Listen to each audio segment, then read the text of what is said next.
এসএসসির নবম দশমের শিক্ষক নিয়োগের যে পরীক্ষার প্রথম দিন, আজ এর পরে রবিবার রয়েছে দ্বিতীয় দিন। আজকে পরীক্ষা একেবারে নির্বিঘ্নেই সম্পন্ন হয়েছে 636টি পরীক্ষা কেন্দ্রে। পরীক্ষার সময়ের অনেকটা আগেই এসএসসির কথা মতো পরীক্ষার্থীরা পৌঁছে যান। নির্বিঘ্নেই সম্পন্ন হয়েছে প্রথম দিনের পরীক্ষা। কোনো ঝামেলা বা অপ্রীতিকর পরিস্থিতি নয়, একেবারে শান্তিতে সম্পন্ন হয়েছে এসএসসি 2025-এর নবম দশমের পরীক্ষা। পরীক্ষা শেষে এসএসসি কর্তৃপক্ষ জানায় 91% পরীক্ষার্থী এই পরীক্ষায় অংশ নিয়েছেন। কমিশন আগেই জানিয়েছিল যে নবম দশমের শিক্ষক নিয়োগের পরীক্ষায় মোট পরীক্ষার্থীর সংখ্যা 3,19,919 জন। কিছুক্ষণ আগে পরীক্ষা শেষ হয়েছে, নবম দশমের যে শিক্ষক নিয়োগের পরীক্ষা, সেই পরীক্ষা শেষ হয়েছে। আর এই মুহূর্তে আমাদের সঙ্গে রয়েছেন পরীক্ষার্থীরা। কেমন হলো পরীক্ষা? পরীক্ষা ভালো হয়েছে, আমার খুব সুন্দর। প্রশ্নপত্র ঠিকঠাক ছিল। মানে যা সিলেবাসে সেরকমই ছিল, বাইরের কিছু না, বাইরের কিছু ছিল না। আচ্ছা, আপনি কি ফ্রেশ ক্যান্ডিডেট? এই যে আপনারা যে এবার পরীক্ষা দিলেন, তো পরীক্ষা দেওয়ার পরে দেখা যাচ্ছে যে আপনারা একটা কার্বন কপি পাচ্ছেন ওয়েমারের। আমি একটুখানি দেখাই সকলকে। এই হচ্ছে ওয়েমারের যে কার্বন কপি, সেই কার্বন কপি কিন্তু এবার দেয়া হচ্ছে। শিক্ষামন্ত্রী তিনি ঘোষণা করেছিলেন যে এক্ষেত্রে এই কার্বন কপি দেওয়া হবে। প্রত্যেক ক্যান্ডিডেট তাদের যে কার্বন কপি, সেই উত্তরপত্রের যে কার্বন কপি, সেটা তারা নিয়ে যেতে পারবেন।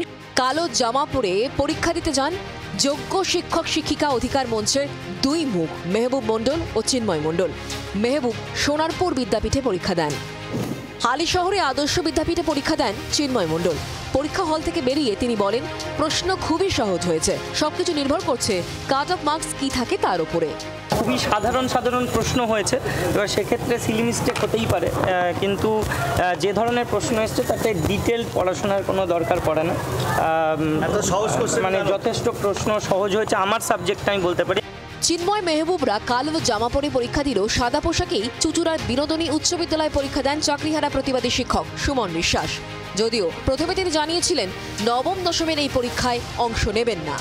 পরীক্ষা যেমন দিলাম, গিয়ে দেখলাম প্রশ্ন মধ্যমানের এসেছে, কিছু প্রশ্ন আছে কোয়ালিটিস আছে, আর বাকিটা যেমন হয় আর কি গদে ধরা। পরীক্ষায় বসতে হলো না, পরীক্ষায় বসতে বাধ্য করলো এই রাজ্যের সরকার। 14ই সেপ্টেম্বর আমরা রাস্তার আন্দোলনে আরো শক্তিশালী রাস্তার আন্দোলনে নামবো। এই কারণে যোগ্যদের তালিকা দিন, আমরা সুপ্রিম কোর্টে যাব। অযোগ্যদের সুযোগ করে দিতেই সহজ প্রশ্ন, এমন বিতর্ক তুলে দিলেন আরেক পরীক্ষার্থী। প্রশ্ন যে হারে সহজ হয়েছে, এখানে যাদের চাকরি গেছে, চাকরি হারাদের একটা চাকরি দেওয়ার একটা কৌশল।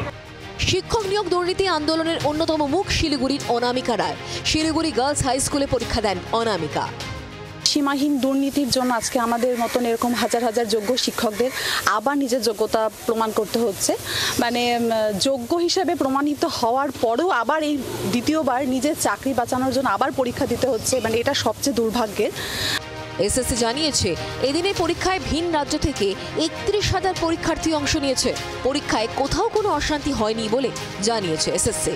14 তারিখ এসএসসির একাদশ দ্বাদশের পরীক্ষা। 2 লাখের কিছু বেশি পরীক্ষার্থী ওই পরীক্ষায় অংশ নেবেন। সেদিনও কড়া নিরাপত্তাই থাকবে বলে জানিয়ে রেখেছে এসএসসি। ব্যুরো রিপোর্ট, জি 24 ঘন্টা। বাংলার আওয়াজ, বাঙালির আবেগ, জি 24 ঘন্টা।